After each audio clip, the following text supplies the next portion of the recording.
Assalamu alaikum ata. Алейкум ассалам балам. Бу балаңы көрөр, кайда жөнөдүңөр? Магазинге баратабыз. Үйгө нан сүт алалы деп. Анан счетторду төлөшүм керек. Баса, кече интернеттен окудум.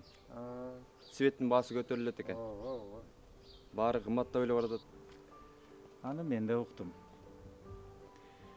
Ошол туура эле го балам, кандай дейсиң?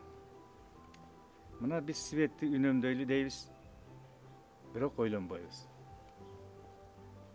Бирок ал биздин суу, биздин мөңгүлөрүбүз. Эгерде аларды үнөмдөбөсөк,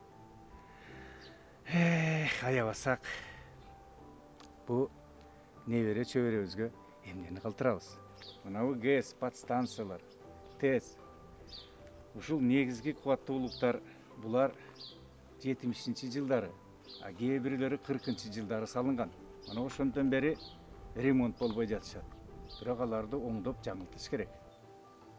Баасы кымбаттаса мейли. Бирок эң негизги электр тармагын оңдосо болду. Свети жок, өнүгүү болбойт. Келечекти ойлош керек балам. Келечекти.